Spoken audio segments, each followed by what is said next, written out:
ये हो रहा है। और ये बता देंगे कहां से शुरू किया कहां छोड़ा है, पूरी कथा बता दूंगा।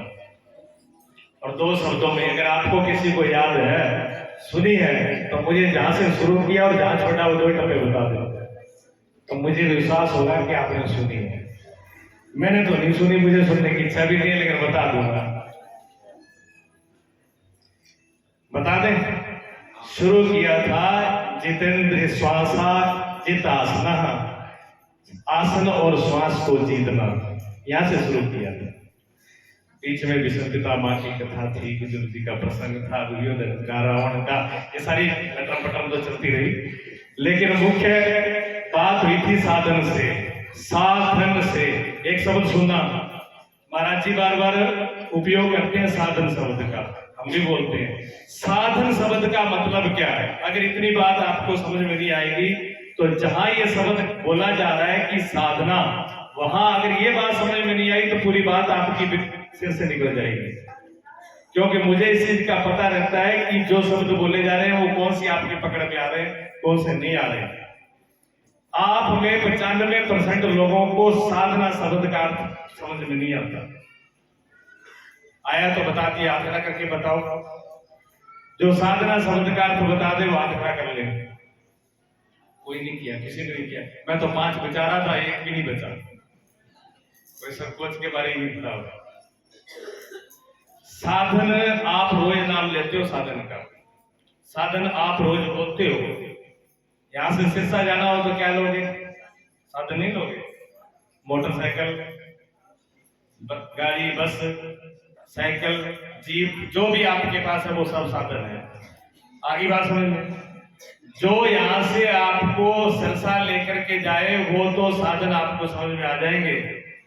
उन साधन का नाम है मोटरसाइकिल है, बस है, आपकी कार है, गाड़ियां, पैदल भी हो सकता है। ये सब साधन है। पैदल भी साधन है, ये पैर साधन है, ठीक है ना। ये साधन है। पैर से हम चलेंगे तो उतना टाइम लगेगा। अगर मोटरसाइकिल से जा रहे हैं तो थोड़ा और आपके पास अगर कार है तो कम समय लगेगा। और किसी के पास हेलीकॉप्टर हो सीधे उतारते हैं और कम हो। तो इसी प्रकार एक स्थान से दूसरे स्थान पर जो हमको पहुंचा दे उसका नाम है साधन। ठीक। अब हम आपको कहां पहुंचना है? हरिद्वार पहुंचना है कि वृंदावन है? क्या चक्का की शमशान घाट है? शमशान घाट को तब भी लीजिएगा, फिक्री को नहीं। हिंडा लेता जाएंगे, आराम सो जाए, बड़ी मस्ती में लेके जाए। कितनी सुविधा है ना। शमशान घाट के लिए कोई प्रबंध करने की जरूरत नहीं, बड़ी सुविधा से पहुंचाते हैं। घर वाले इतने अच्छे हैं कि आप पूरी जिंदगी जिनके लिए कमाओ, फिर वो पूरी बांध बूंद के रस्सा जोड़ो और बंदा मत छोड़ा जाए, चला रस्से बताओ, मुड़ तो उठ के भर जाएगा, फिर बेचारा बांध ले। फिर भी फिक्र रखा भी घटी ना जानिए राम वाजे पछो पूरे फुगा के आऊंगा, बांध के लेके प्रबंध बहुत करते हैं। ये घर वाले हैं, ये परिवार वाले हैं, ये हमारी रस्सी है, ये बंधन है, ये रस्सी बंधन है हमारी। साधन को समझ लीजिए। साधन का मतलब है जो ये जीव से परमात्मा हो जाए, इस जीव को परमात्मा बना दे, इस बीज को वृक्ष बना दे। जो बीज छोटा सा है, जिसकी कोई औकात नहीं है, कहीं भी खो सकता है, किसी मिट्टी में, थोड़ी सी धूल में, थोड़े से पानी में, थोड़े से कीचड़ में, कहीं भी गिर गया तो वो खत्म हो सकता है।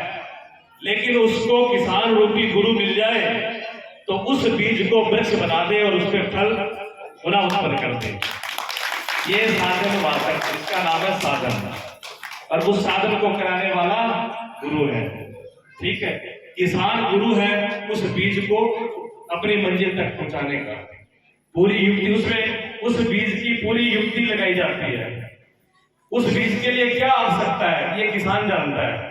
उसके लिए क्या क्या आवश्यकता है? बीज अच्छा होना चाहिए, क्वालिटी अच्छी होनी चाहिए, उसके साथ बीजने का ढंग तरीका भी होना चाहिए, फिर मौसम भी होना चाहिए, समय भी होना चाहिए। ठीक है ना। और जिस जमीन में बीजा जा रहा है वो भी अच्छी होनी चाहिए। 2-4 बातों का जिम्मेदार ध्यान में रखता है, उसी हिसाब से बीज को तैयार करता है, फिर उसकी देखभाल भी करता है, तब वो अपनी मंजिल पे पहुंचता है। इस जीव को शिव तक, ये जीव शिव हो जाए, ये जीव जो है ये ब्रह्म का स्वरूप है, ये वहां तक पहुंच जाए। कपिल मुनि ने शुरुआत वहां से, साधन कहां से शुरू हुआ, पहले साधन बताए थे, जहां से कथा शुरू हुई वहां साधन की बात हो रही थी। क्या साधन की बात हो रही थी कि आप बैठना सीख जाओ, जित आसन, ये आसन पे बैठना सीख जाओ। 2.5 घंटा हो गया बैठने में, 3 बारी पानी पी लियो, 4 बारी 2 बारी चाय पी ली, मेरे घर में चुड़ाल लाग रहे, पता नहीं ये बन के रखी है, समझ में नहीं।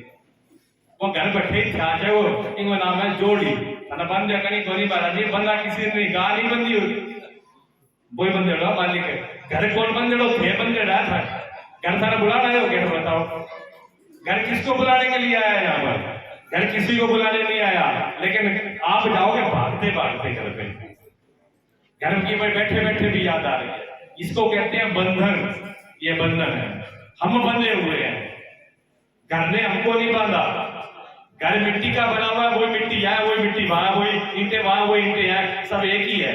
वो आकाश वहां है, वही आकाश यहाँ है, वही पानी इसमें लगा, वही पानी इसमें है, उस मिट्टी में किसी में फर्क नहीं है, लेकिन हम भाग के नहीं जाएंगे, क्योंकि घर ने हमको नहीं बांधा, हम घर से बंधे हैं, ये बंधन है। साधन बताया चित आसना, कम से कम 2-3 घंटा तो बैठ जाओ, करे इल्ला कुड़ी मार दो, कदे इल्ला का गोडो मार दो, इल्ला का पर फसार दो। एक वो मैया जाओ भी ला रहा कम जगह ही बिकर गया, तो यह मरी इनके टप जब ऊपर कर 2 चरण में चलेगी, बैठा ही है। आप तो जेगी जे और बुगाओगे 2 चरण, बात साहब नाम ध्यान रखे करो। एक लाइट वो सुबह लगाने आए, फेरी का करंट लग गया, तो करंट लग गया तो कम से भगवान ने आंखें तो दे रखी है, कोई तो खुला छोड़ गया, आप तो देख लो हम क्या कर रहे हैं। नीचे तार रखी है, डोरी रखी हुई है, कोई चीज पड़ी है तो अपनी आंखों का उपयोग तो कर ले, हम अपनी आंखों का उपयोग ही नहीं करते। जित आसना, आसन को जीतना, आसन का जीतने का मतलब इस आसन में बैठ जाओ स्थिर। हाँ कोई रोग है, बीमारी है, अवस्था है, बुढ़ापा हो गया, नहीं बैठ, वो एक बात अलग है, लेकिन आपको एक वैज्ञानिक कारण बता रहे हैं कि बैठना होता है जैसे मैं बैठा हूं, इसको जो है ये सीधा सा पद्मासन नहीं है, पद्मासन पे दोनों पैर ऊपर होते हैं, ये वाला भी ऊपर होता है, ये दोनों पैर ऐसे रखे, ये पद्मासन, वो सीधासन था, ये पद्मासन है। लेकिन आप ये पद्मासन लगाना, जो नहीं लगाता उसको नहीं लगेगा, हम लोगों का काम यही है और कोई काम ही नहीं है, तो बैठे रहेंगे कोई दिक्कत नहीं होगा।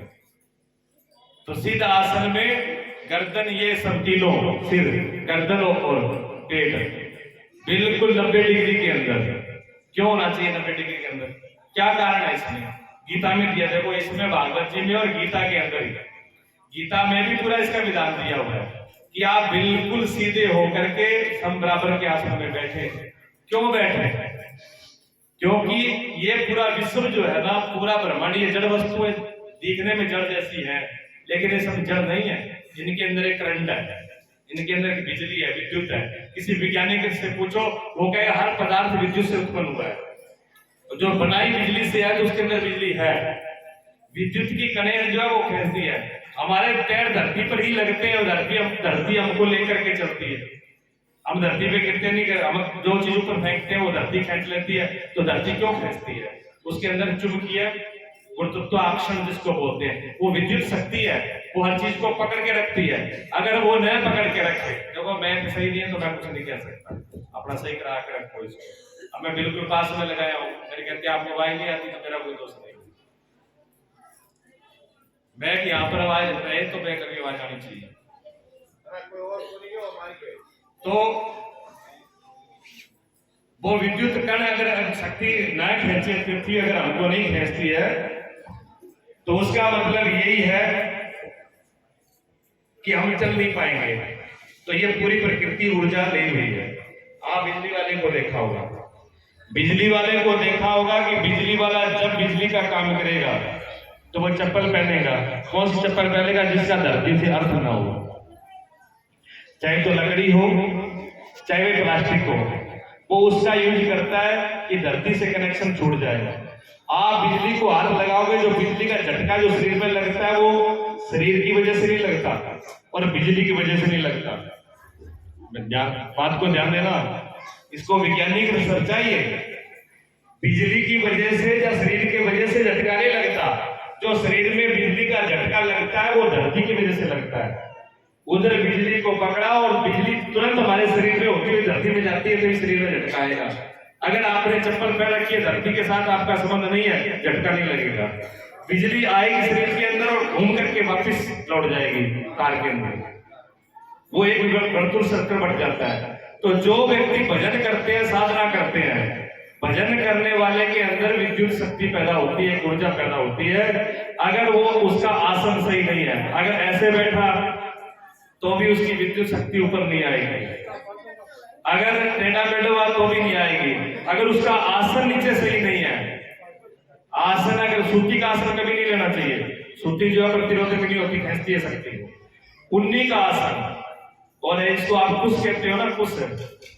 कुश का गीता के अंदर भगवान कृष्ण ने उल्लेख किया, पढ़ के देखा, 6 में जाए पढ़ लेना, 5 में 6 में 7 में श्लोक। उसका उसमें भगवान ने जिक्र किया है। कुश कितनी घास है, कितनी प्रकार की घास है, लेकिन उसमें कुछ प्रकार की घास, उसका नाम ही कुश रखा। कुश का शब्द आता है कुशलता से। कुशलता का मतलब होता है बड़ी सुचारू रूप से, अच्छे ढंग से, बढ़िया तरीका से जिसको काम करना आए, कि जिसकी शक्ति क्षीण ना हो और बिना शक्ति के क्षीण किए हुए भी अपने काम को पूरा कर ले, बिना हाथ लगाए, बिना ताकत लगाए, बिना मेहनत किए, बिना पैसा खर्च किए काम को पूरा कर लेना, उस व्यक्ति को कहते हैं कुशल। और काम तो 1 रुपए का और खर्च करते 100 रुपए, ये कुशलता है? ये मूर्खता है, कुशलता नहीं है। कुशलता किसी उस घास का नाम भी कुश है। कुश का आसन जो है प्रतिरोधक है, वो शक्ति को अंदर नहीं जाने देता, इसलिए कुछ का, मृग का, ऐसे बहुत से साधन बताए गए। मैं ज्यादा साधनों की बात नहीं, शुरू में बात पूरी करता हूँ। तो यहाँ से साधन से शुरू होते हैं। ये सब साधन है, योग साधन है, भक्ति साधन है, स्मरण साधन है, नाम साधन है, सत्संग साधन है, ये सब साधन है। लेकिन सिद्धि क्या है? सिद्धि क्या है? कपिल जी माता को, देवहूति को ज्ञान दिया सांख्य। सांख्य सिद्धि, सांख्य सिद्धि है। सांख्य का मतलब है ज्ञान। भगवान ने क्या किया? महाराज जी ने उदाहरण दिया कि गधा बंधा नहीं था, लेकिन अपने को बंधा मान लिया। सिर्फ उसको क्या हुआ? भ्रम हुआ, भ्रांति हुई, बंधा नहीं था। हमको भी, हम बंधे नहीं है, हमको भ्रांति है। भ्रांति का टूट जाना सांख्य ज्ञान है। भ्रांति का टूट जाना सांख्य ज्ञान है। चीज पास में होती है, कई बार चश्मा हमारे पास में है और चश्मा वाला देखता देखता क्या करता है, लिखते लिखते चश्मा सिर पे चढ़ा लिया और पढ़ता रहा। थोड़ी देर बाद में उसको जरूरत पड़ी, वो चश्मा ढूंढ रहा है, यहाँ वहां पूरे घर में चश्मा ढूंढ रहा है, और फिर हाथ में कुदरती हाथ सिर पे जाता है, पूरे घर में तो चक्कर लगाया, चश्मा सिर पे था। क्या चश्मा उसका खोया था कभी? चश्मा उसका कभी खोया नहीं था, चश्मा भूल गए थे। इसी प्रकार सच्चिदानंद घन परमात्मा कभी खोया नहीं है, हम भूल गए हैं। हम क्या है? हम परमात्मा का स्वरूप है, ये भूल गए हैं। ये साधन से सिद्धि, इस बात का ज्ञान हो जाना, इस बात को समझ लेना, ये भ्रांति का टूट जाना, इसका नाम है सांख्य योग। जो है वो दिखे नहीं, जो नहीं है वो दिखे, उसी का नाम है माया, उसका नाम है अज्ञान, उसका नाम है भ्रांति। बताइए, आपको सपना है, रात को सपना देखते हो, सच होता है कि झूठ? रात को सपना सच्चा होता है कि झूठ? भाई झूठ होता है। लेकिन जब दिखता है, देखते हो रात को, तब तो पसीना आ जाता है कि छाती में शेर चढ़ा हो, तो अजय सांप आया हो, कोई भूत प्रेत का सपना आ जाए तो कांपते भी लोग ऐसे। जब देखते हैं तब वो सच्चा ही लगता है, लेकिन आंख खुलते ही जगते, अरे उतना परेशान हो रहा था, ये झूठी है, सपना झूठ है। शीशे में शक्ल देखते हो, जो शीशे के अंदर आदमी होता है वो झूठा होता है कि सच्चा होता है? अगर हो तो फिर मिलना चाहिए उसमें। छाया है, झूठा है, ये पूरा जगत झूठा है, सत्य। ये शरीर भी झूठा है, ये पूरा व्यवहार भी झूठा है, लेकिन सत्य एक ही है। उसी को परमात्मा कहते हैं, उसी को आत्मा कहते हैं, और उसकी सिद्धि, उसका ज्ञान, उसकी समझ का नाम सांख्य योग है। ये कपिल जी ने माता जी को करवाया। बोलिए सच्चिदानंद भगवान। बोलने